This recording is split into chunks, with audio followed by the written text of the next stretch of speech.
Hello everyone, welcome to our YouTube channel Shiksha Alliance. Today we are going to start our daily current affairs session in which we will cover important news from several newspaper, PIB and various government sources. So let's begin our session. Our first topic is Mother of Democracy. हम जानेंगे Mother of Democracy जो है इसके बारे में. ICHR has published a book titled India the Mother of Democracy. जो ICHR है उन्होंने पब्लिश किया एक बुक को जिसका टाइटल है India the Mother of Democracy. ठीक है, तो किसने पब्लिश किया इस बुक को, ये इंपॉर्टेंट हो जाता है. इस बुक के बारे में हम जान लें. It aims to unveil the rights democratic ethos of India since ancient time by tracing the history of democratic institution. इसका मकसद है दर्शाना जो डेमोक्रेटिक इथोस है इंडिया का एंशियंट समय से ट्रेस करते हुए जो हिस्ट्री था डेमोक्रेटिक इंस्टीट्यूशन का. द बुक है 6 पार्ट. ये जो बुक है इसका 6 पार्ट है. हम जानेंगे कौन कौन सा. Archaeology, literature, numismatic and epigraphy, गना महाजनपद राज्य, अ लीगेसी ऑफ लोकतंत्र, भक्ति एंड संप्रदाय, visualising democratic tradition, the blossoming of democratic ism, Jainism, Buddhism and Sikhism, the idea of लोक, जनजाति एंड खाप, और tracing the ethos of democracy, humanity and colonialism. ये इसका 6 पार्ट है जिसमें सब कुछ को दर्शाया गया है एंशियंट के एंशियंट हिस्ट्री के बारे में. नेक्स्ट टॉपिक है हमारा मार्स में have been less oxygen rich than assume. Mars planet जो है उसमें हो सकता है लेस ऑक्सीजन रिच हो, जितना हम लोगों ने एज्यूम किया तो उससे कम हो. जानेंगे ऐसा क्यों कहा गया, नए स्टडी में क्या पाया गया, सब कुछ समझेंगे हम.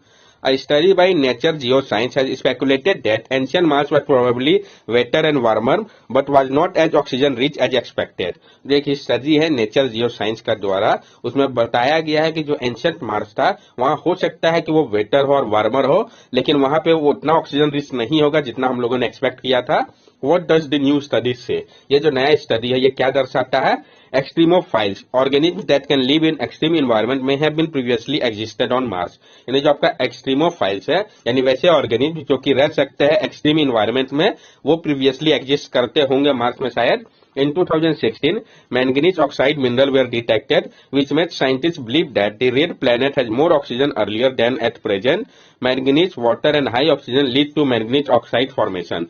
2016 में क्या हुआ था, जो मैंगनीज ऑक्साइड मिनरल को डिटेक्ट किया गया था वहां पे, इससे साइंटिस्ट लोग मान रहे थे कि जो रेड प्लैनेट होगा वहां पे ऑक्सीजन जो है पहले ज्यादा होगा आज के कंपैरिजन में. मैंगनीज वाटर और हाई ऑक्सीजन के कारण मैंगनीज ऑक्साइड का फॉर्मेशन होता है, इस कारण ये उनका मानना था. However, the recent study claimed that chlorine and bromine on Mars converted manganese into manganese oxide faster than oxygen. लेकिन जो रिसेंट स्टडी है उसमें क्लेम किया गया है कि जो क्लोरीन और ब्रोमीन है मार्स में, इसने कन्वर्ट किया था मैंगनीज को मैंगनीज ऑक्साइड के रूप में फास्टर ऑक्सीजन के कंपैरिजन में. Thus, the idea that Mars was once oxygen rich and supported life forms become questionable. इस कारण जो आइडिया है कि जो मार्स जो था एक समय में ऑक्सीजन रिच था और वो सपोर्ट करता था लाइफ फॉर्म्स को, ये क्वेश्चनेबल हो गया. Also, ancient Mars is estimated to have 99.9% of CO2. Earlier, CO2 was assumed to be 96%, which makes water acidic. और एंशियंट मार्स में एस्टिमेट किया जा रहा था कि वहां पे 99.9% CO2 था, लेकिन अर्लियर CO2 एज्यूम किया गया था कि 96% होगा, जो कि वाटर को एसिडिक बनाता है. Mars was likely suitable for salt loving organism. और जो मार्स है वो लाइकली सुटेबल है आपका सॉल्ट लविंग ऑर्गेनिज्म के लिए. नेक्स्ट टॉपिक है हमारा बिजली उत्सव बाय आरईसी. पीआईबी के न्यूज इंपॉर्टेंट हो जाता है. हम जानेंगे कहां पे मनाया गया, किनके द्वारा किया गया, ये सब इंपॉर्टेंट हो जाता है. तो recently Bijli Utsav was organized by REC limited in Gujarat as a part of Azadi Ka Amrit Mahotsav. अभी हाल ही में बिजली उत्सव को ऑर्गेनाइज किया गया था आरईसी लिमिटेड के द्वारा गुजरात में. बिजली उत्सव speaker session by utility of official highlighting the consumer right of electricity, benefit of electricity and the challenges faced during electrification in remote area and how the quality of life improve with access to power. जो speaker session था उसमें utility officials ने highlight किया था जो consumer का अधिकार है इलेक्ट्रिसिटी का, जो बेनिफिट है इलेक्ट्रिसिटी का, और जो चैलेंजेस का सामना करना पड़ा था इलेक्ट्रिफिकेशन के दौरान रिमोट एरियाज में, और किस तरीके से जो क्वालिटी है लाइफ का इंप्रूव होता है जब एक्सेस टू पावर हो पाता है. तो इन सब के बारे में वो लोग बता रहे थे. Engage villager and children in quiz competition. Engage किया गया विलेजर और चिल्ड्रन को क्विज कंपटीशन पे. नुक्कड़ नाटक वेर परफॉर्म. नुक्कड़ नाटक को परफॉर्म किया गया. डिस्ट्रीब्यूट किया गया एलईडी बल्ब को गिफ्ट के तौर पे विनर को. आरईसी लिमिटेड के बारे में हम जान ले क्योंकि इन्होंने ही ऑर्गेनाइज किया था इस बिजली उत्सव को गुजरात में. It is an NBFC focusing on power sector financing and development across India. यह आपका एक एनबीएफसी है जो कि फोकस कर रहा है पावर सेक्टर फाइनेंसिंग के ऊपर और डेवलपमेंट के ऊपर पूरे भारत में. It is a Maharatna company under the Ministry of Power.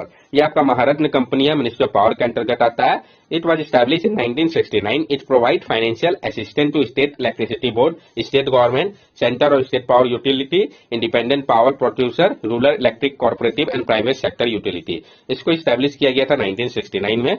ये प्रोवाइड करता है financial assistance state electricity board को, स्टेट गवर्नमेंट को, central state power utility, independent power producer, rural electric corporative और प्राइवेट सेक्टर यूटिलिटी को।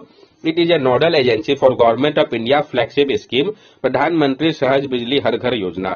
ये आपका एक नोडल एजेंसी है जो गवर्नमेंट ऑफ इंडिया का फ्लैगशिप स्कीम है, प्रधानमंत्री सहज बिजली हर घर योजना सौभाग्य का, दीनदयाल उपाध्याय ग्राम ज्योति योजना, DDUGGY और नेशनल इलेक्ट्रिसिटी फंड। ये इन सब का नोडल एजेंसी है। REC funding illuminate every fourth bulb in India, और जो REC का फंडिंग है यह इल्यूमिनेट करता है हर एक चौथे बल्ब को भारत में। नेक्स्ट टॉपिक है हमारा फेशियल रिकॉग्निशन टेक्नोलॉजी। पीआईबी की न्यूज काफी इंपॉर्टेंट हो जाता है, पहले भी इस टॉपिक हम लोगों ने कंसीडर कर रखा है, फिर से न्यूज में आया तो हम जानेंगे। Recently information regarding data security of facial recognition technology was given by minister of state for electronic and information technology in a written reply to question in Rajya Sabha. The technology was also in news with respect to Digi Yatra install in 3 airport. अभी हाल ही में जो information था data security को लेकर facial recognition technology का, इसके बारे में minister of state electronic and information technology के द्वारा जवाब दिया गया है। ये जो टेक्नोलॉजी है ये न्यूज में भी काफी टाइम आ चुका है, जो अभी हाल ही में डिजी यात्रा को इंस्टॉल किया गया था 3 एयरपोर्ट में। इस कारण तो जानेंगे हम फेशियल रिकॉग्निशन टेक्नोलॉजी के बारे में, क्योंकि ये काफी इंपॉर्टेंट हो जाता है। Facial recognition is a way of recognising a human face through technology. Facial recognition एक टेक्नोलॉजी है, एक तरीका है जिसके माध्यम से रिकॉग्नाइज किया जाता है ह्यूमन के फेस को टेक्नोलॉजी की मदद से। It uses biometric to map facial feature from photograph और वीडियो। ये उपयोग करता है बायोमेट्रिक का तैयार करने के लिए फेशियल फीचर को फोटोग्राफ या वीडियो से। It compare the information with a database of known faces to find a match. और ये फिर कंपेयर करता है जो इन्फॉर्मेशन होता है डाटाबेस में, ताकि फेस को फाइंड किया जा सके परफेक्ट मैच के साथ। हाउ इट वर्क, किस तरीके से काम करता है। A picture of the face is captured from a photo or video। ये एक पिक्चर होता है फेस का, उसको कैप्चर किया जाता है फोटो या वीडियो से। Facial recognition software read the geometry of the face, distance between eyes and the distance from forehead to chin etcetera. जो फेशियल रिकॉग्निशन सॉफ्टवेयर होता है ये रीड करता है जो ज्योमेट्री होता है फेस का, जैसे कि आपका जो डिस्टेंस हो गया आईज के बीच में, जो डिस्टेंस हो गया आपका फोरहेड से चिन के बीच में। Facial signature a mathematical formula is compare to database of known face. और जो फेशियल सिग्नेचर जो कि एक मैथमेटिकल फॉर्मूला है, ये कंपेयर करता है डाटाबेस को नॉन फेसेस के साथ। डिटर्मिनेशन इज मेड द फेसप्रिंट में match that of an image in a facial recognition system database. और जो एक डिटर्मिनेशन होता है उसको तैयार किया जाता है, फेसप्रिंट जो है वो मैच कर सकता है जो इमेज होता है फेशियल रिकॉग्निशन सिस्टम डाटाबेस में, उसके अनुसार ये काम करता है। नेक्स्ट टॉपिक है हमारा डिजी यात्रा, जो उसको लॉन्च किया गया था, वही डिजी यात्रा के बारे में हम जानेंगे कहाँ कहाँ ये फैसिलिटी को लॉन्च किया गया है। डायरेक्ट क्वेश्चन फ्रेम हो सकता है और किसके द्वारा किया गया है ये भी। The airport authority of India launch Digi Yatra service that will provide contactless entry to passenger at airport by using facial recognition technology. जो एयरपोर्ट अथॉरिटी ऑफ इंडिया है इन्होंने लॉन्च किया है डिजी यात्रा सर्विस को, जो कि प्रोवाइड करेगा कॉन्टैक्टलेस एंट्री पैसेंजर को एयरपोर्ट में उपयोग करके फेशियल रिकॉग्निशन टेक्नोलॉजी का। इससे क्या होगा, समय की काफी बचत होगी। This facility is available on Delhi IGI airport, Bengaluru Kempegowda international airport and Varanasi Lal Bahadur Shastri international airport. और ये जो फैसिलिटी अभी प्रेजेंटली कहाँ कहाँ अवेलेबल है, तो दिल्ली के IGI एयरपोर्ट पे, बेंगलुरु के केम्पेगौड़ा इंटरनेशनल एयरपोर्ट पे और वाराणसी के लाल बहादुर शास्त्री इंटरनेशनल एयरपोर्ट पे। नेक्स्ट टॉपिक है हमारा मोआओ मेकर्स ऑफ जॉयनगर। तो हम जानेंगे जो माओ मेकर्स है जॉयनगर के, इनके बारे में। GI tag for Joynagar Moa has been extended for 10 year. जो आपका GI टैग था जॉयनगर माओ के लिए, इसको बढ़ा दिया गया 10 साल के लिए। हम जानेंगे ये है क्या जॉयनगर माओ के बारे में। Set to date back to 1904 the moa is made of aromatic khoi popped rice that is mix with jaggery sugar cashewnut and raisin. ये कहा जाता है कि आपका 1904 के समय का है।